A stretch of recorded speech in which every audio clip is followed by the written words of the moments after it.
Welcome to Givers, Doers, and Thinkers. I am your host, Jeremy Beer, and today we are talking with Garrett Johnson, co-founder and executive director of the Lincoln Network, about how technology is and isn't helping advance American freedom and community. Let's go. Givers, Doers, and Thinkers introduces listeners to the fascinating people and important ideas at the heart of American civil society.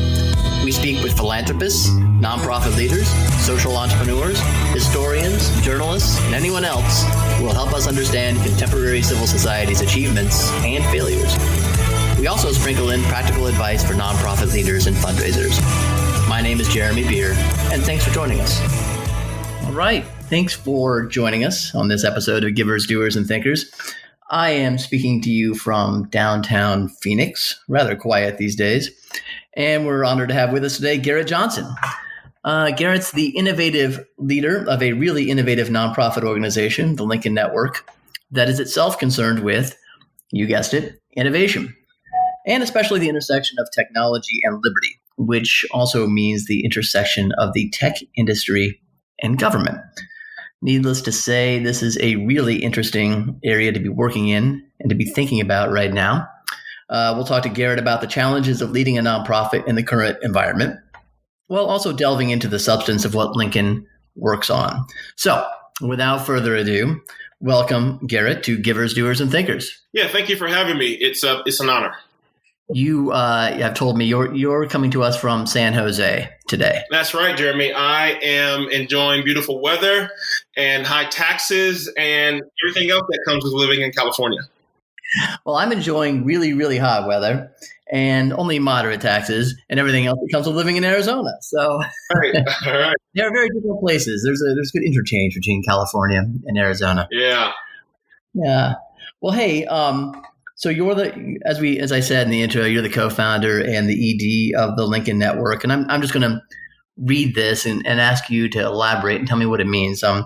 You guys say that you believe that when technology meets and supports the cause of liberty, our society wins and our future becomes brighter. So tell me, not only unpack that a little bit, but tell me what made you launch Lincoln, or what problem was it that you saw out there that you wanted to attack? Yeah, Jeremy, as with a lot of ideas, I was trying to scratch my own itch. I was trying to solve a problem that I was facing. So my background is in public policy, in international relations. I was working in the U.S. Senate in Washington, D.C. at the time on the Foreign Relations Committee. This was in 2011. And I was loving my job and working for a great man at the time, Senator Richard Lugar, who was a great long-standing senator from Indiana. Yeah, my home state. Yeah. I mean, a fantastic guy, a real free market guy. And so I was working for him, loving my job, but I started to tinker on the side with my best friend from grad school, who's a PhD in computer science.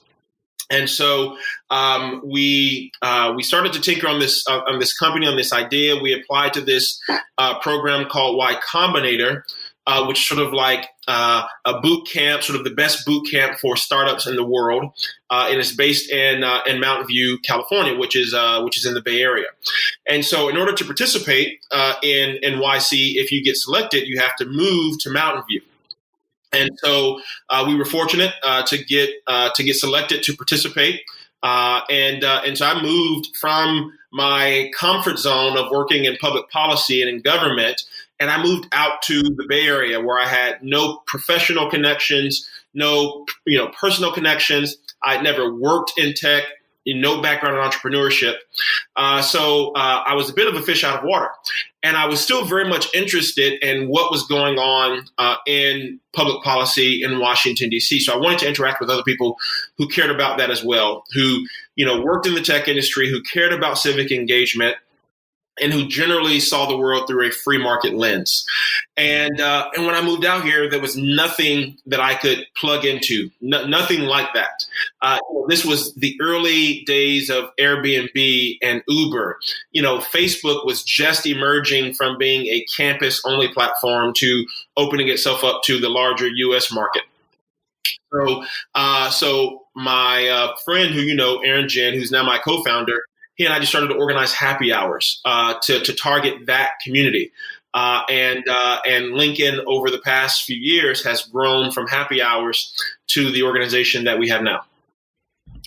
Did you find, was there a lot of interest? I mean, are people in Silicon Valley concerned about civil society and civic engagement and individual liberty like you guys are? Yeah, so it depends on who you ask, Jeremy. That's a question that a lot of people are trying to unpack and have been for a number of years. So Silicon Valley has its roots. The name Silicon Valley is a byproduct of the silicon chips, the semiconductors that made California the technology, the innovation capital of the world, going back to Fairchild and the old companies, Hewlett, Intel, that really put this area on the map. The impetus that predates those early companies, those early innovators, is the U.S. government, the Department of Defense, that invested in basic research and development, putting government dollars to work to make sure that the U.S. military had the best technology, was on the cutting edge of anything that would give our warfighters a better advantage over our adversaries, going back to the world wars. And so you have this legacy of government and the private sector and academia like Stanford and Berkeley and Santa Clara University working together to create something really incredible. So there's this history, there's this legacy of Silicon Valley working with the government, partnering with the government in various ways to build incredible institutions, incredible technology, to build a future that we all enjoy now. So there's that legacy, and that continues.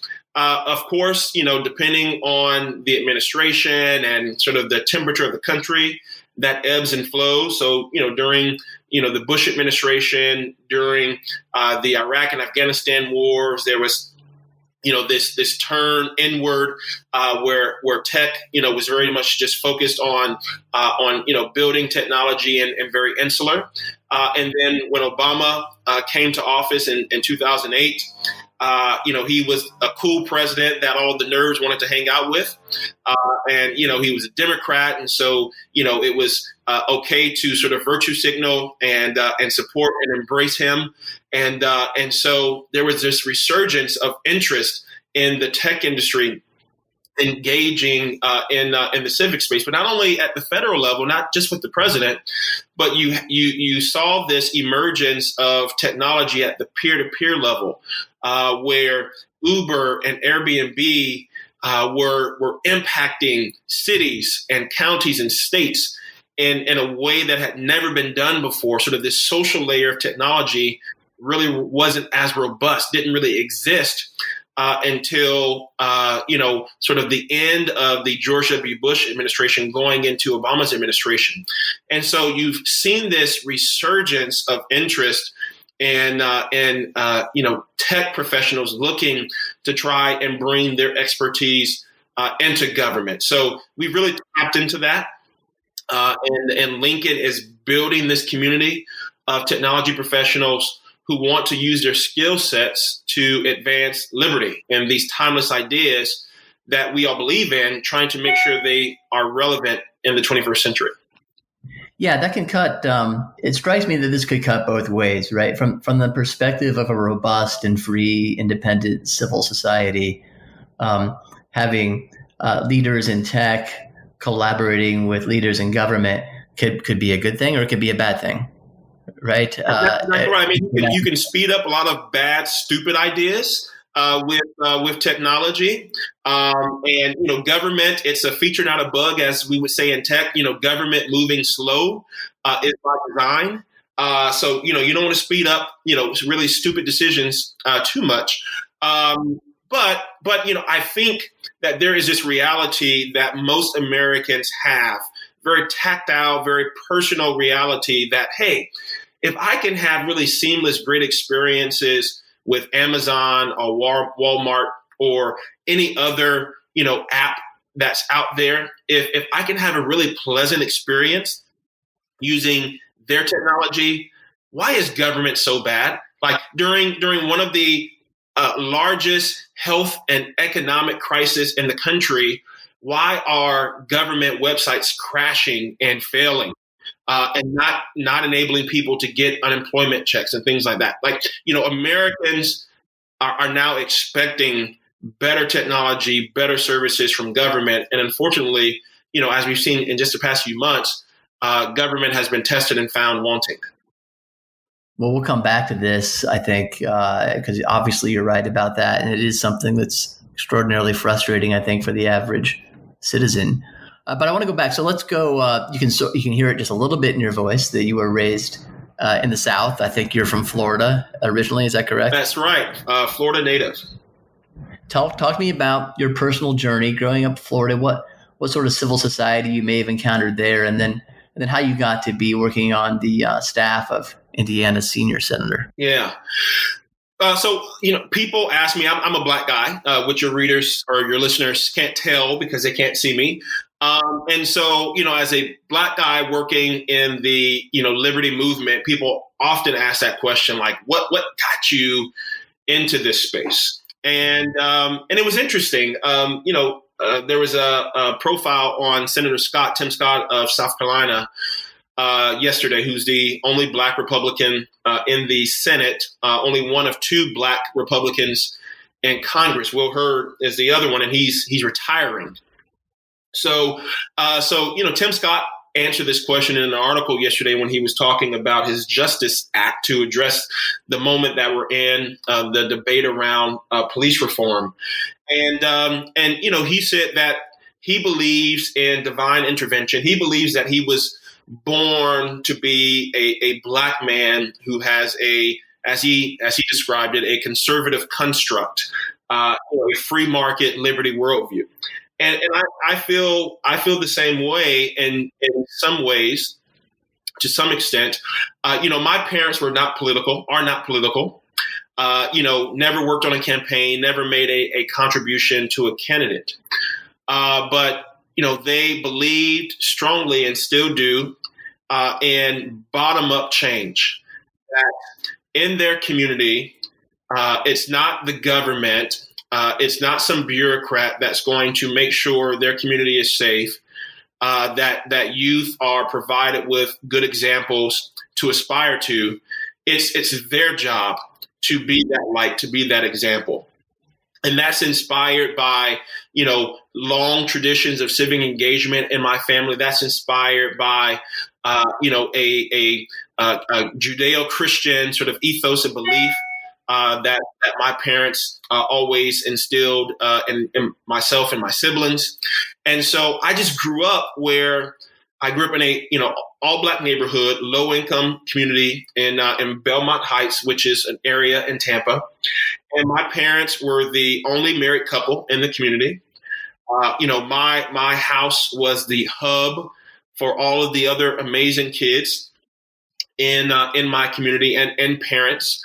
My dad and mom, they met on the track team at a university in Florida, all Black school called Florida Agricultural Mechanical University, FAMU. And so, they had a youth track ministry, as they call it, a youth track team, where, this was an environment, a safe space in the, parlance of the day, a safe space where kids could come and learn really important transferable skills for the rest of their lives of hard work and discipline and being part of a team. Oftentimes the trips that we would take around the state to various competitions was the first time many of, these kids that I grew up with, my friends who are now family, this was their first time leaving the city, being exposed to a larger state, a larger world that they may not have been exposed to otherwise. So I grew up with my parents being the change that they wanted to see. being the positive force that the community needed. And so, that idea of having a bottom-up approach, looking to, community civic engagement as a solution, not a top-down, heavy-handed approach, was instilled in me from the earliest days. And, then I went to Florida State for undergrad. I worked as an intern. I didn't even know who the governor was because, as I mentioned, didn't grow up in a political family. But I knew I wanted to work in the civic space, in the government space. And at the time, the governor was Jeb Bush, who was an amazing governor. Did a lot for the state, especially around education reform, which he still very much focuses on. Garrett, the experience you describe about your parents and their role in the community is exactly what we're talking about when we talk about civil society. It seems to me that sort of bottom up, be the change you seek approach. People coming together to solve local problems or address them anyways the best they can. I don't know if you have an answer to this question I'm about to ask you, but it seems to me an interesting question. How, if at all, can tech encourage that kind of approach to problem solving or problem addressing, if we want to put it that way, rather than a top-down, bureaucratic, one-size-fits-all, more ideological and abstract approach? Yeah, I think the short answer, Jeremy, is that it's doing it. Tech has enabled an unparalleled amount of information flow. The problem throughout history that has separated, the people of means and influence from those who were disadvantaged or often on the short end of the stick was information asymmetry. Right. The people of influence and means, they had access to opportunities, to information, to intelligence that everyone else was cut out from accessing. And so, they were able to take advantage of that and do very positive things with it. Technology has chipped away at that information asymmetry and allow people to both consume and also distribute information in unprecedented ways. And I think that's neutral. That's neither positive nor negative.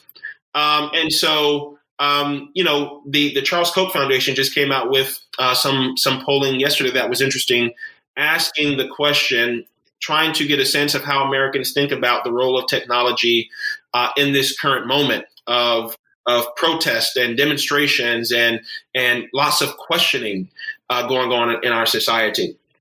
And overwhelmingly, Americans see technology as a positive enabler for this moment of people talking about police reform, people talking about economic inequalities, people talking about historical racial issues in our country.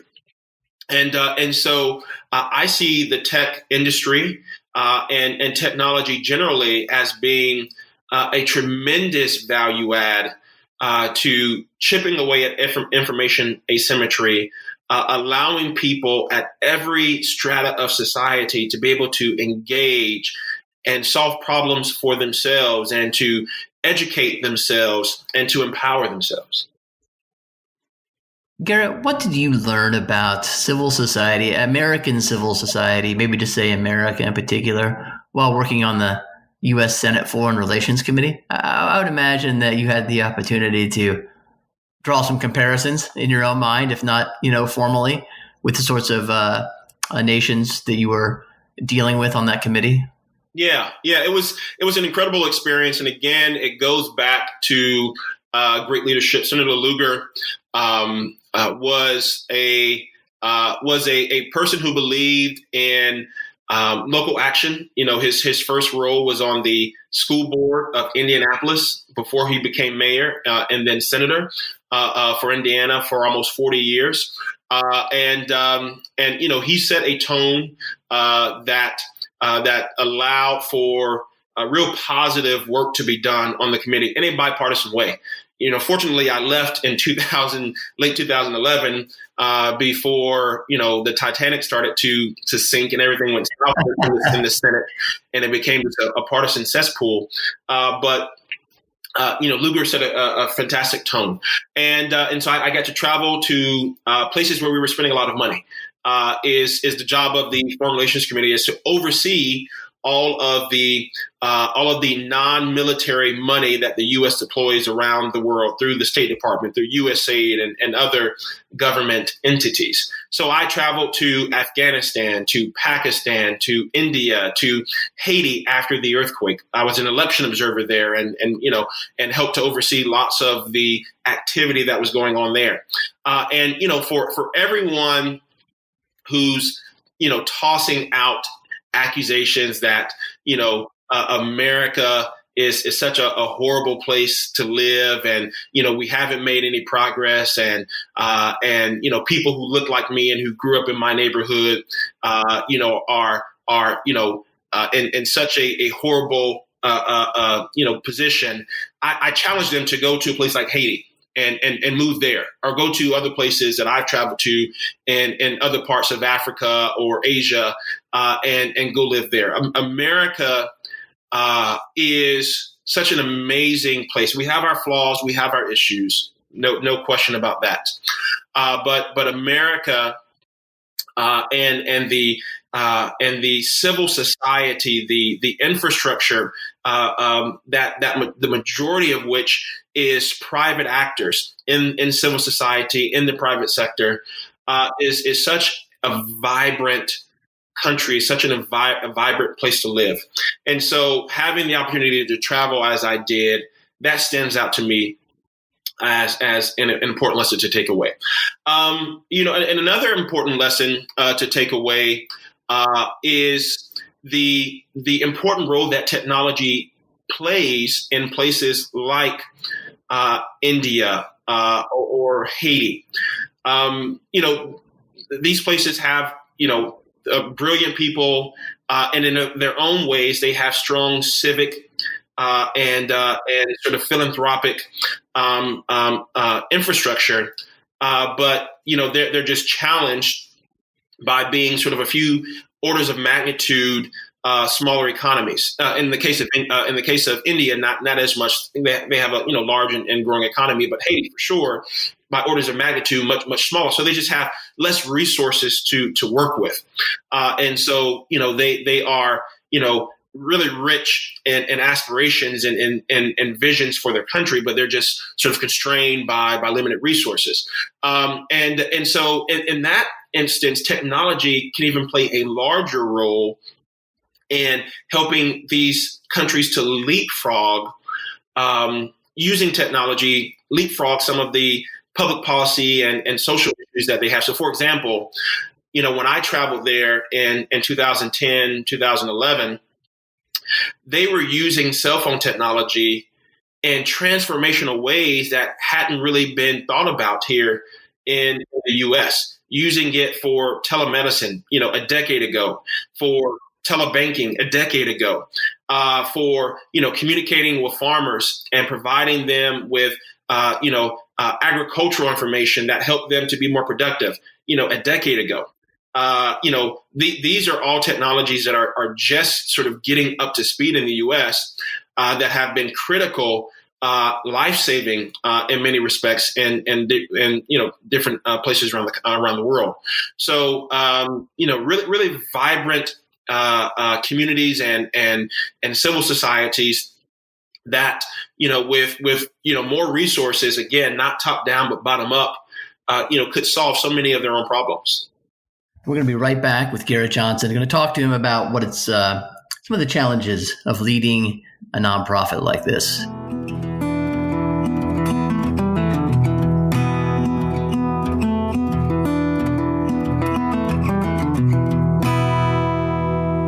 All right, we will get right back to our interview. But in the middle of these things, we do these practicalities, little talks with colleagues of mine here at American Philanthropic, or with people even outside the firm, on practical things that nonprofit leaders, fundraisers might want to know that may or may not be helpful.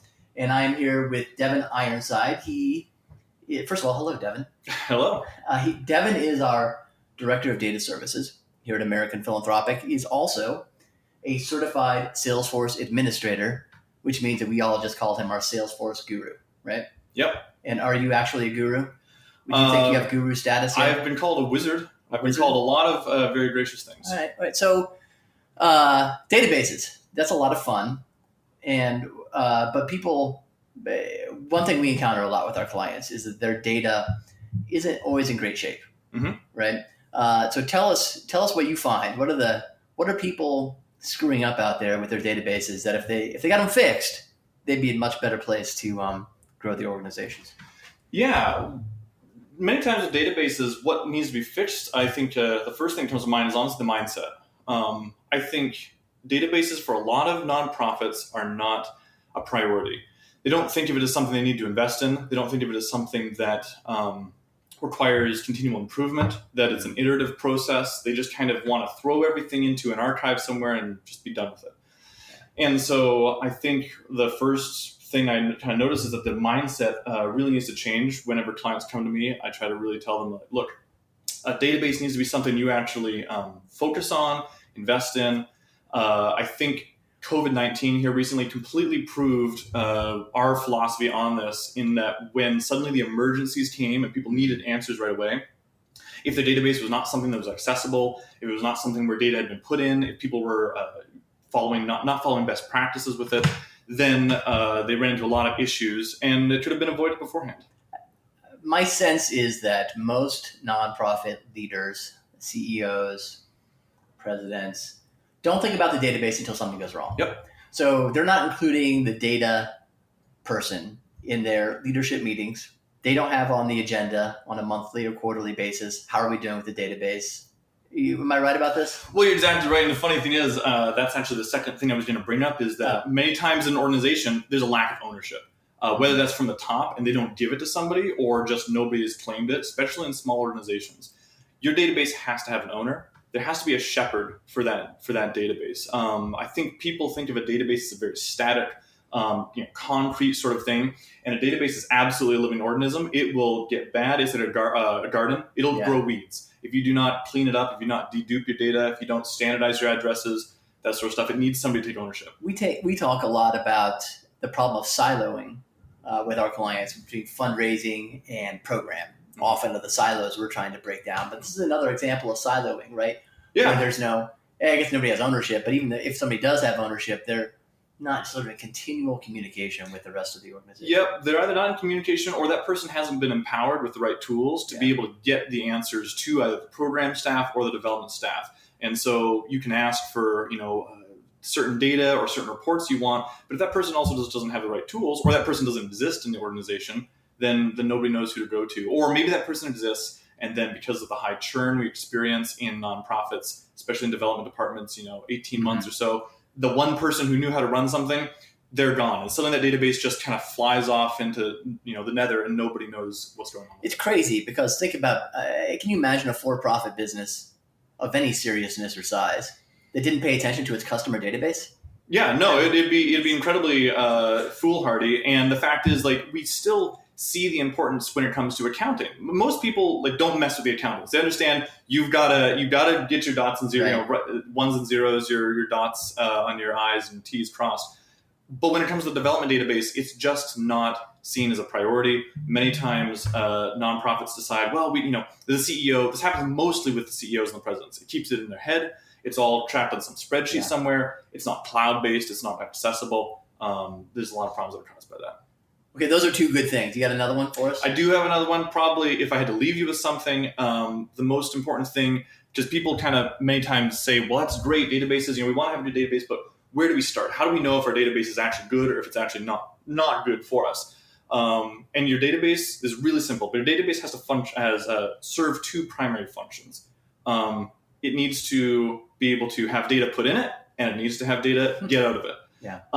That seems simple, but if you're not putting data in an effective way, categorizing your donors, putting the types of those accounts that are in there, you're just kind of dumping all of your laundry into your drawers and not doing any sort of sorting. It makes it really difficult to then pull that data out of it. Right. You have to be able to pull it out efficiently. You need to be able to run reports where you can see a mailing list of your donors last year who gave $100 or more in a particular state and categorize them by the different tiers they gave or something like that. You need to be able to have that data. Right. So you need to be able to, it has to serve those two functions. Data goes in, data comes out. And if it doesn't do that for your organization, it's good. Yeah, report. I like that image. So reports are like drawers. You need to have a drawer that has the right stuff in it, not any of the wrong stuff, and you need to know. You have to have it set up. And people come to us all the time with loads of questions about their reports, and it can take incredible amounts of time for staff to be pulling reports, days at a time. Sometimes it shouldn't be that case. That's wrong. Normally, people at the top don't experiencing that. It's the grunts at the bottom that have to spend those days doing it, and they're the ones that come to be in tears. But the people at the top don't necessarily appreciate the work that goes in there. Thank you, Devin. Now, go back to your guru. Yeah, that's right. My pleasure.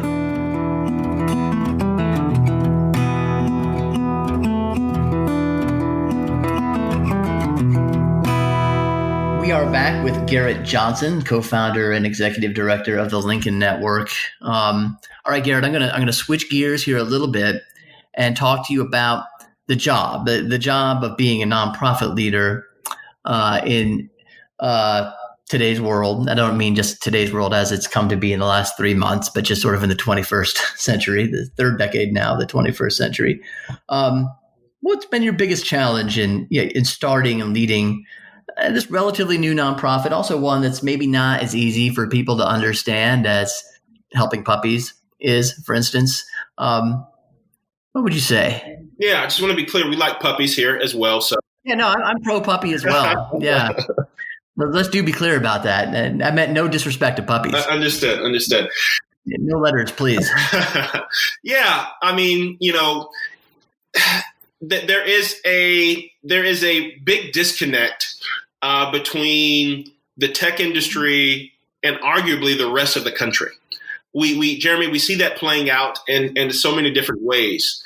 So it sometimes is challenging helping to explain to the DC crowd that's not tech oriented, especially when we first were getting started in like 2013, 2014, who are not digital natives, who were not focused on the tech industry at that time, helping them to understand what we were seeing, the opportunity that we were trying to take advantage of.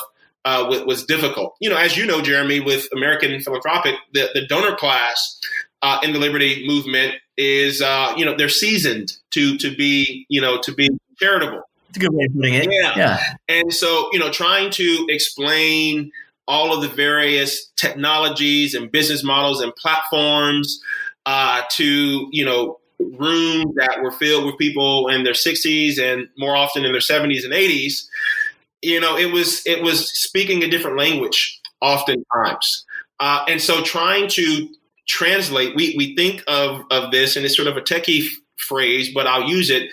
We see ourselves as trying to be a translation layer between the tech industry and the liberty movement and policymakers who are, shaping fundamentally the playing field that these companies and that our economy is built on.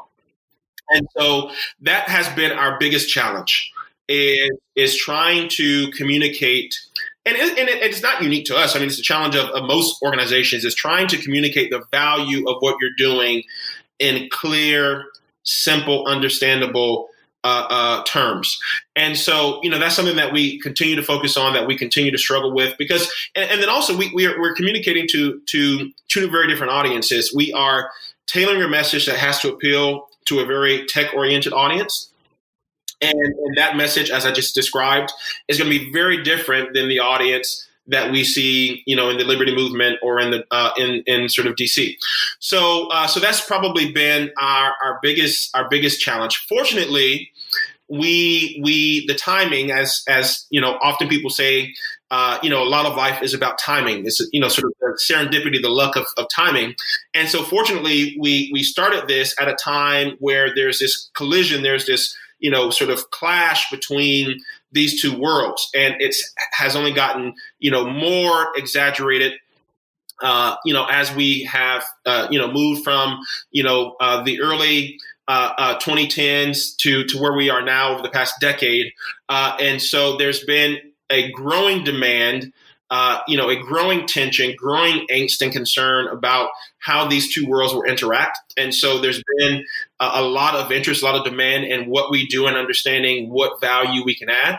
So fortunately, we benefited from just right timing and a lot of luck in that regard. But communicating what we do, and that is directly connected to finding the right people. So like with any other organization, people are policy.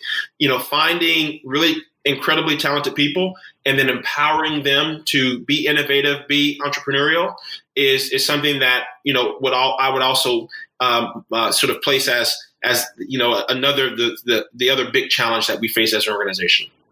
That's something you do really well, I would say, just looking at it from the outside. And maybe you can talk about that. I mean, because that's a nonprofit leadership. That's just a leadership challenge that's encountered everywhere and no matter what sort of organization you might be leading. Talking about how you empower people to be entrepreneurial without, I think most leaders would say, oh, well, if I do that, that sounds great. But then I lay awake at night wondering about what they're going to screw up because I'm not, looking over their shoulder. So how do you do that? Yeah. I think there has been this significant cultural change, driven by the tech industry and some of the innovative methodologies and models that they have embraced that has now seeped into other industries and including the government and civic space where we want to empower people to be more autonomous, to have ownership. A model, an important model, an incentive model of the tech industry is not just paying people a paycheck to show up to work from 9 to 5, to clock in and clock out, but to give them equity in what you're building so that incentives are aligned, so that the more value they add up front, the bigger, the bigger slice of the pie they get, on the back end. And so, taking that ethos, taking that approach, finding people who care about autonomy, who care about risk taking, and of course, our structure as an organization and what we're focused on, I think, is naturally biased towards people who are more who embrace risk more and who want to pursue sort of innovative approaches, models, and methodologies. So I think we sort of have some advantages baked in because of the issue area that we focus on. But any organization, whether it be for-profit or nonprofit, has to address that fundamental issue of how do we make sure that there is clear alignment of incentives, because that is going to lead to the best outcome. And so we focused on that, tried to prioritize that. It's challenging because we're a nonprofit, so there's no. How do you do that in a nonprofit environment? How do you give equity and a stake, so to speak? Yeah, so that's where the higher risk tolerance is needed because equity is a form of ownership. It is ownership in sort of whatever you're building. So in exchange for equity, you have to provide other incentives like autonomy and ownership. So being a servant leader, the team, the leadership team, has to be willing to let go, to be somewhat detached in order to provide people that sense of ownership and autonomy that can only come either through owning an actual piece of the company or through owning a piece of the leadership and the decision-making power. And so you have to be willing to give up, ideally, a little bit of both of them if you can. In our case, we don't have any equity to give, so we have to be willing to give up some decision-making, some control, and trust our team that we've hired really smart, capable people who will make really good decisions. Well, no, there's a really interesting principle that you've just articulated there, I think, that because you can't give real equity stakes in the nonprofit space, you have to give more autonomy and more decision-making power. That's an interesting way of looking at it. I had not thought of it that way. Yeah, I think that's right, because as we move into this new generation of people who are in the workforce, sort of early career, mid-career, we see that more and more people who are under 40 are not just looking for the bottom line of, how much salary am I getting? How many, days of vacation am I allotted? They are looking for something that is mission aligned. They care about making a difference, impacting in a positive way, their society, their community, their cause, however it breaks down. And so you in order to attract the best people, leaders now have to think about, how do we make sure that we're hiring people who care about the mission, who care about the vision, and then give them that ownership that will keep them invested, and make this something that they feel fundamentally connected to, beyond just clocking in and clocking out. Because more and more people are looking for something that takes care of the bottom line for them and their families, but also gives them a sense of meaning and connection to something larger. Garrett, I'm going to let you go here in just a few minutes. So I'm going to take it back to the substance of what Lincoln works on. And I'm going to play devil's advocate just a little bit, because I'm going to just push you on this. I think it's really interesting right now. And you've been circling around this topic, so I'll give you a chance to really hit it directly. Okay. You moderated a debate recently that I think was essentially on this topic, about how big tech may have a policy, may have a political bias. And others would say that it's unintentionally, perhaps, our sort of contemporary technologies are sort of producing a monoculture when it comes to points of view, that it's not actually sustaining the sort of pluralism that we had hoped that these new technologies would. And it's kind of hectoring and maybe even a little bit, tyrannical at times. Give me your pushback on that? I assume you have pushback on that, or is there any truth to that at all? Yeah, Jeremy. So this is a complicated subject, because it intertwines, core beliefs of our body politic, but then also sort of ideological understandings of, what the right role of government is from our free market perspective. So, fundamentally, First Amendment rights, freedom of speech, that's core to our American values. So, whether you're on the right or on the left, people generally buy into that notion that the First Amendment is an amazing thing. It's something very unique to the U.S. And that's part of the struggle that these tech companies are continuing to grapple with, is that they are companies that were founded in America, and those values somewhat shape the company culture, at least initially.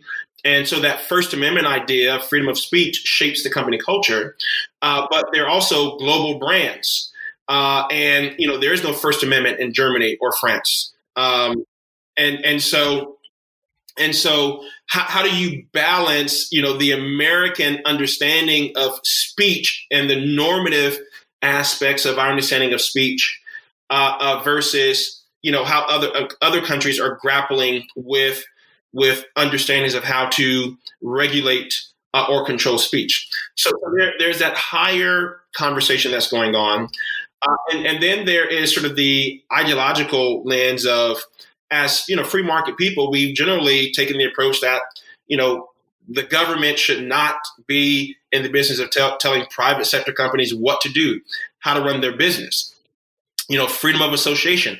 If you don't like what a company is doing, well, take your business somewhere else, and let the market dictate and decide, who wins and who loses based on, the product that they offer, the service that they offer, and how the market responds to it. And so there's a tension here for free market people. They see the need for as much of a level playing field when it comes to speech, whether it be political speech or other types of speech, having a level playing field. And whether we like it or not, the reality is that, Facebook and Twitter, they are the public squares of the 21st century. And so, that comes with a lot of challenges and complexity, but they're also private companies. And so what do you do with this challenging circumstance, this challenging situation? And I don't think that we have an easy answer, right? If we did, the problem would have been addressed a long time ago. Yeah. You're right that either way you go, you're inviting some kind of infringement on what we believe to be a pretty fundamental right, whether it's a free speech or freedom of association or what have you. There's a lot of moral hazard there that you have to be careful with, because you don't want to make a decision that then blows up in your face. So, for example, if you go the First Amendment route, that these platforms have to abide by the First Amendment. Well, Jeremy, the 80% of the internet is like porn and human depravity that no one wants to expose themselves or their families to. So if you go strictly by the First Amendment, then none of us would want to interact on the internet, because it is a cesspool of human depravity. If you go down the route of a heavy-handed government approach regulating the tech industry, that is a very slippery slope, and it doesn't end. Today, the tech industry is in the crosshairs of the government. Tomorrow, who knows what industry it is? Yeah, no, that's right. Although, I think the internet is a cesspool of human depravity is the key quote to take away from our interview here. I think, Garrett, that's good. That's a good that's a good one. Sadly true, but also sadly something it may not be easy to do anything about. All right, so one more question before we go. What's one thing we could do that maybe, or the Lincoln Network is working on, or you just think the tech industry could do to strengthen American civil society? Yeah, so we are working on a project of bringing a technology into the market, providing it to parents in the U.S. that will make the discovery of educational options of education choice options easier for them to discover, to find. So the name of the technology is called School Hoop, and education is the great equalizer. If we can get education right, then we will solve a lot of our social and economic problems.